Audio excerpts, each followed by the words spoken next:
दोस्तों, स्वागत है आपका मज़ेदार दुनिया में। ये दुनिया आपको इस दुनिया से दूर एक नई यात्रा पर ले जाएगी। वो यात्रा जो रहस्य और रोमांच से भरी होगी। तो आइए दोस्तों, टिकट लीजिए, यानी सब्सक्राइब कीजिए और तैयार हो जाइए मैजिक, मस्ती, मिस्ट्री से भरी रोलर कोस्टर रहस्यमयी राइड के लिए। इस दुनिया के पार भी एक दुनिया है। अगर ये सोचना पागलपन है तो मैं पागल ही अच्छा, क्योंकि शरीर, मन, मस्तिष्क और आत्मा के अनुभव अलग अलग हो सकते हैं, पर फिर भी कुछ ऐसी संभावनाएं हैं जिनके बारे में बिना सोचे ही उन्हें दरकिनार कर देना भी एक तरह का पागलपन ही है। नशे या बेहोशी की हालत में हुए कुछ अनुभव, जिन्हें हम हेल्यूसिनेशन या बेहोशी का भ्रम कहकर टाल सकते हैं, पर फिर भी कई सौ ऐसे भ्रम की घटनाओं के बीच कहीं एक दो घटनाएं तो ऐसी होती हैं जो हमारे इस दुनिया के पार कुछ भी और ना होने के भ्रम को भी झुठला सकती हैं। मेरा नाम शंभू कुमार है और मैं गुवाहाटी के एरिया 51 में हवलदार की पोस्ट पर पिछले कई सालों से काम कर रहा हूँ। भारत के असम की राजधानी गुवाहाटी जानी मानी ब्रह्मपुत्र नदी और शिलोंग पठार की तलहटी के बीच एक बड़े से लहरदार मैदान पर स्थित है। यह पूर्वोत्तर भारत में सुरक्षा की दृष्टि से एक बहुत महत्वपूर्ण स्थान है, जो अपने आसपास फैली 18 पहाड़ियों और विशाल ब्रह्मपुत्र नदी के लिए जाना जाता है। 18 पहाड़ियों की इन खाइयों और चोटियों के बीच जाने कितने अनजान और अनबुझ रहस्य छुपे हुए हैं। अमेरिका के अनसुलझे अबूझ एरिया 51 की तरह तो नहीं, पर यहाँ भी असम के गुवाहाटी में एरिया 51 का मतलब कुछ अलग अलग चीज़ों से है। पहला, एरिया 51 सब एरिया है जो एक सैन्य क्षेत्र है। दूसरा, एरिया 51 NH7 छुट्टियां मनाने की जगह है जो एक कैंपिंग और मनोरंजन स्थल है। यहाँ गुवाहाटी नगर निगम में भी एक वार्ड नंबर 51 है, पर मैं यहाँ सबसे पहले एरिया 51 सब एरिया यानी गुवाहाटी के पास नारेंगी में इंडियन आर्मी स्टेशन की बात कर रहा हूँ। हमारे रूटीन के अनुसार यहाँ के आर्मी स्टेशन के आसपास कभी दिन में तो कभी रात में हमारी ड्यूटी लगती रहती है। यूं तो हमें अपना दिमाग मुस्तैद रखने की ट्रेनिंग दी जाती है, फिर भी इस मुस्तैद दिमाग के होते हुए भी उन 18 पहाड़ियों की दूर दूर फैली वीरानी में कई बार ऐसी घटनाएं हो गुजरती हैं कि जिनका जिक्र हम अपने किसी साथी से भी नहीं कर सकते, क्योंकि ऐसे में कन्फ्यूजन या डाउट की संभावना से ड्यूटी के काम में खलल आ सकता है और हमारे साथियों का मनोबल भी गिर सकता है। पर यह लगभग 2018 की गर्मियों की एक रात की बात है। मैं वहीं नारेंगी के अपने स्टेशन से कुछ दूर एक पहाड़ी पर रात की ड्यूटी में तैनात था। गर्मी काफ़ी थी और उस रात हवा भी ज़्यादा नहीं चल रही थी। मुस्तैद आँखों से मेरी नज़रें रह रह कर चारों ओर का चप्पा चप्पा टटोल रही थी। अभी रात के कुछ 10 ही बजे थे, पर उस रात ऐसा लग रहा था कि जैसे अचानक रात खिसक कर अपने अगले पहर में आ पहुंची हो। और वाकई जिस घड़ी में मैंने कुछ देर पहले 10 बजे देखे थे, जाने कैसे वो अब रात के 2 बजा रही थी। मैंने अपने मोबाइल पर चेक किया तो इससे पहले कि उसकी स्क्रीन ऑन हो, उसने भी बैटरी ख़त्म होने का इशारा दिया और मेरी मोबाइल स्क्रीन अचानक ऑफ हो गई थी। अब अपने स्टेशन से संपर्क साधने का एक जरिया मेरा वॉकी टॉकी ही रह गया था, और उसमें भी सिग्नल के नाम पर बस स्टैटिक यानी रेडियो चैनल ना मिलने जैसा शोर ही सुनाई दे रहा था। घड़ी के ये 4 घंटे लांग जाने का रहस्य मैं समझ ही नहीं पा रहा था, और मेरे बदन में भी अचानक कुछ ऐसे ही थकावट महसूस हो रही थी जैसे कि मैं पिछले 5 घंटों से यहीं खड़ा हूँ। तभी अचानक एक और किसी पहाड़ी से कई पक्षियों के उड़ने और उनके हलक से फूटे ऐसी आवाज़ें आने लगीं कि कुछ बहुत बुरा हो गुजरा हो या होने वाला हो। इससे पहले कि मैं अपनी घड़ी के 10 से 2 के फासले का राज सुलझा पाता, अचानक उठे इस अजीब से शोर से मैं सकपका उठा था। मैंने अपनी नाइट विजन दूरबीन निकाली और सतर्कता से आसपास नजरें घुमाकर चारों ओर का मुआयना किया, तो किसी पहाड़ी की एक तलहटी में जो दिखा उसे देखकर मेरे होश फाख्ता हो गए। वहां दूर कुछ अजीब से दिखने वाले सफेद साए एक और आग जलाकर उसके आसपास बैठे हाथ सेक रहे थे।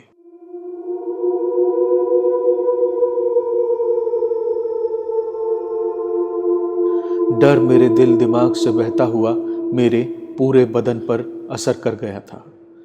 मेरे पूरे बदन के रोंगटे खड़े हो गए और दिल की धड़कन जैसे जम सी गई थी।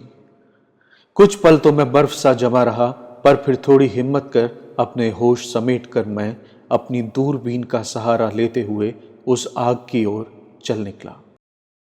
सब अजीब से इशारे होने के बावजूद ये हिम्मत मुझ में शायद अपने देश की हिफाजत के जज्बे की वजह से ही आ गई थी। उस वीरानी में रात के उस खौफनाक पहर में मेरे कदमों की आवाज़ मेरी धड़कनों के साथ ऐसे ताल मिलाती चल रही थी जैसे कि उस मंजर में शायद मेरी धड़कनें भी अकेले चलने में डर रही हों। तो उन्होंने घबरा कर मेरे कदमों की आवाज़ का हाथ थाम लिया था। मैं तेज तेज चलता रहा, बिना रुके, बिना कुछ और सोचे, अनजाने ही मैं बस उन पहाड़ियों के उतार चढ़ाव नापता हुआ कुछ 1-1.5 मील निकल आया था। अपनी पोस्ट से इतनी दूर और उस बेमौसम की आग के लगभग इतने पास कि उस आग से उठता धुआं अब मेरी सांसों और आंखों को परेशान करना शुरू कर चुका था। हैरानी ये थी कि मैं उस आग के जितने पास जा रहा था, अचानक से ठंड बढ़ने लगी थी। तापमान में काफी गिरावट आ गई थी और सांस लेने में भी काफी दिक्कत आ रही थी। तभी कुछ दूर झाड़ियों में मैंने एक अजीब सी हरकत महसूस की। हवा के ना मौजूद होते हुए भी वो झाड़ियों का एक हिस्सा हरकत में आ गया था। मैं रुका और वहीं से उस हरकत के कारण का मुआयना करने लगा कि तभी दिखा जैसे कोई सफेद सा साया अचानक वहां मौजूद था और शायद मुझे देखते ही उन झाड़ियों में ही कहीं बैठ गया था। चांद की मध्यम रोशनी और टिमटिमाते तारों के नीचे एक हल्की जामुनी सफेद रोशनी में एक सफेद साया सा दिख रहा था, जिसका आकार ऐसा था जैसे कि कोई औरत वहां अपने दोनों पैरों के भार पर जमीन पर बैठी हो। पर इस वक्त इस अनजानी खौफनाक औरत की वहां मौजूदगी मेरी रगों में चींटियों की तरह दौड़ रही थी। मैंने अपनी पूरी जिंदगी में ऐसा नज़ारा कभी भी देखना तो क्या, अपने ख्वाबों ख्यालों में सोचा भी नहीं था। मैंने बड़ी हिम्मत करके जोर से आवाज दी, कौन है वहां? पर कोई जवाब नहीं आया, बल्कि किसी असमी गाने के गुनगुनाने की मध्यम सी आवाज उस कुदरत के बुने सन्नाटे में धीरे धीरे तैरने लगी और वो औरत का सफेद साया उसी तरह जमीन पर बैठा रहा। तभी उसकी गहरी सर्द आवाज गूंजी, মগ শান্তিরে পোর্ট সাফ করে বলরিও নিধি বানে। यानी कि तू मुझे चैन से पेशाब करने भी नहीं देगा। मुझे लगा जैसे कि मेरा सारा लहू मेरे आंख, कान, नाक, दिमाग की ओर दौड़वाया हो।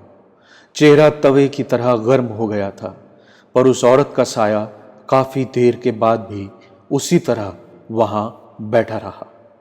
वो उसी तरह गुनगुनाती रही और इसके कुछ पल बाद ही वहां बड़ी गंदी बास आने लगी। पहले ही डर और ठंड ने नथनों को जाम कर दिया था, पर अब ये बदबू भी वहां से भाग जाने को मजबूर कर रही थी। मैंने बस एक पल के लिए आंखें मूंदी होंगी और वापस आंखें खोलते ही दिखा कि अब वहां कोई नहीं था।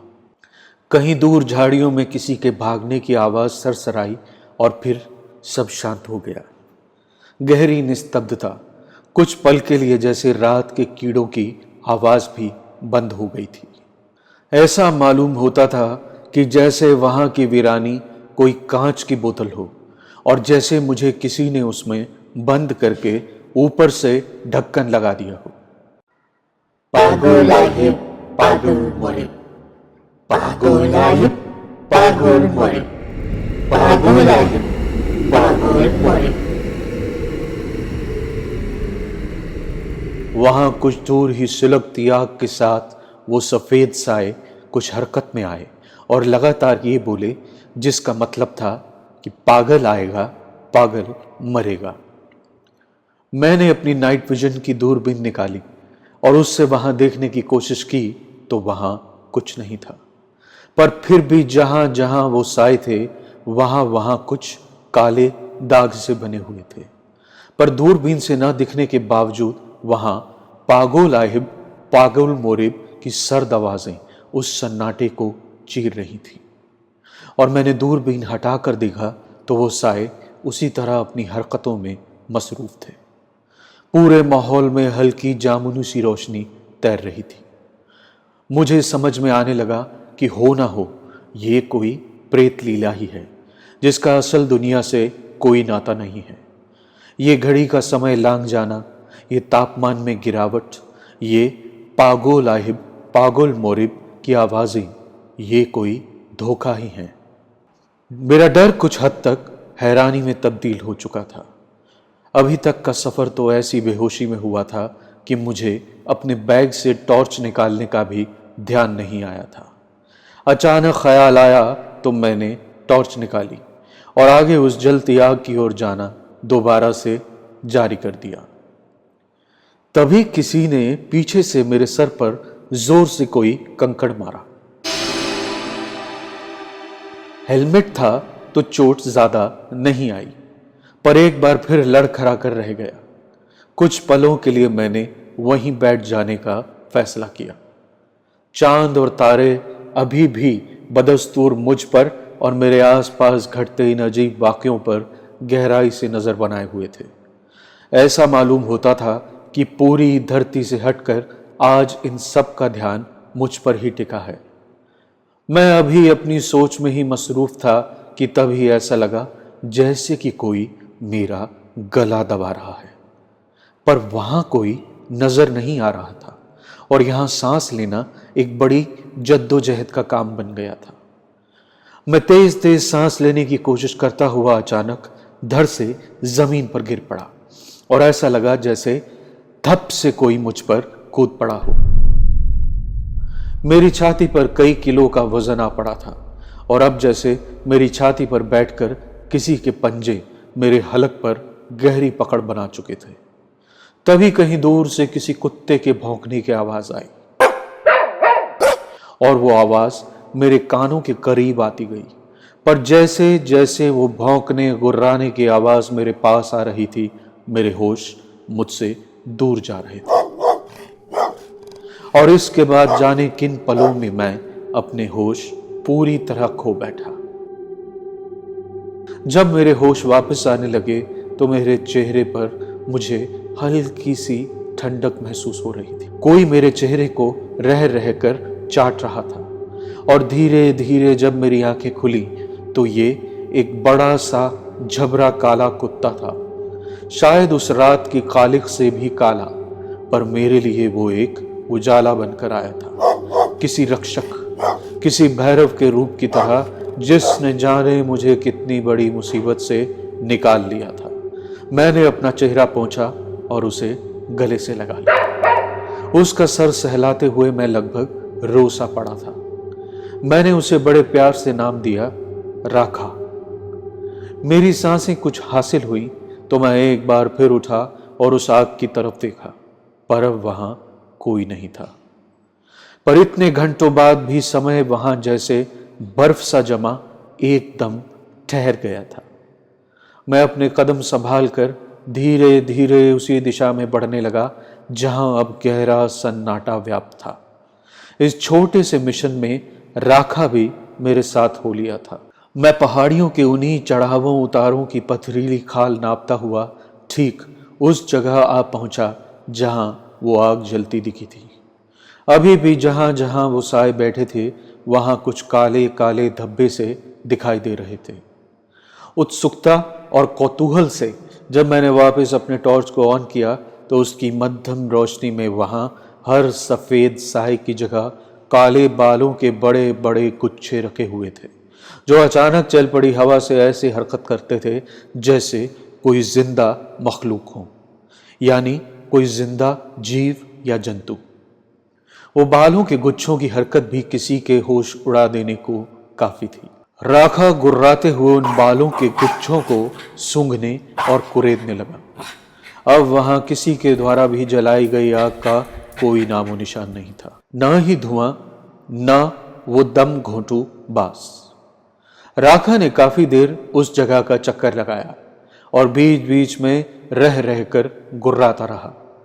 फिर अचानक उसने बिल्कुल जहां मेरी पोस्ट थी उस ओर देखना शुरू किया और कई मिनटों तक मूर्ति बना उस ओर ही देखता रहा। राखा पोस्ट को देखता रहा और मैं राखा को।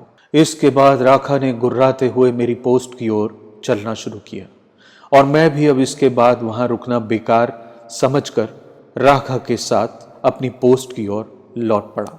वापस मेरी पोस्ट तक मुझे पहुंचकर राखा जाने कहां अंधेरे में ही गुरूब हो गया था, पर अभी भी कहीं दूर से उसके भौंकने और गुर्राने की आवाज धीरे धीरे आ रही थी। कुछ देर बाद वो आवाज एकदम शांत हो गई। सुर्ख सन्नाटा और अंधेरे का काजल अभी भी उस रात को जवान रखे हुए था। चांद की बिंदी लगाए और तारों की चुनरी ओढ़े वो रात अब काफी शांत और खूबसूरत लग रही थी। मेरी सारी परेशानी और दुख दर्द शायद राखा अपने साथ ले गया था। मैंने अपनी घड़ी में समय देखा तो उसमें अभी भी रात के 2 बजे थे। मैंने अपना मोबाइल निकाला तो वो वापस ऑन हो चुका था और उसमें भी रात के 2 बजे थे। मैंने अपना वायरलेस सेट निकालकर अपने स्टेशन से कंफर्म किया तो उनके अनुसार भी अभी रात के 2 ही बजे थे। मेरा दिमाग झन्ना कर रह गया था। जब मैंने पहली बार घड़ी देखी थी तो उसमें रात के 10 बजे थे और अब रात के 2, यानी ये पूरी प्रेत लीला रात के उन 4 घंटों में हो गुजरी थी, जिन्होंने मुझे ही नहीं बल्कि मेरी घड़ी और मोबाइल में भी समय को बांध दिया था। मेरी सांसें, मेरी धड़कनें अपनी ताल में वापस लौटी तो मैं एक पत्थर पर बैठ एक बार फिर चारों ओर टटोलने लगा। कोई हरकत नहीं थी, कोई हलचल नहीं थी। पूरा वाकया किसी को बताना या समझाना मेरे बस में नहीं था। हाँ, पर इस वाकये को एक चिट्ठी में लिखकर मैंने अपनी भांजी को भेजा था और उसी ने ये कहानी आपको भेजी है। आप इसे अपने सुनने वालों को सुनाएं, पर बस मेरा नाम कुछ और रख दीजिएगा। बाकी सब डिटेल्स एकदम सच हैं। आज भी अक्सर मेरी ड्यूटी उस पोस्ट पर लगती है और मैं वहां जाता हूं। उसके बाद कोई हादसा कम से कम मेरे साथ तो नहीं गुजरा, पर आज भी कभी कभी जब जब रात का सन्नाटा अपने पैर पसारता है तो मेरे आसपास सरगोशी में कोई औरत धीरे से मेरे कानों के पास फुसफुसाती है।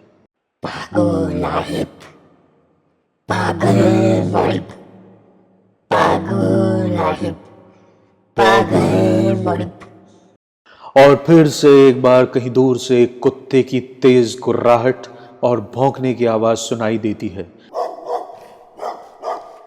और वो सरगोशियां थम जाती हैं। हो ना हो शायद कहीं दूर से ही हम सरहद के रखवालों का भी कोई रखवाला है, जिसे मैं प्यार से आज भी राखा कहता हूं।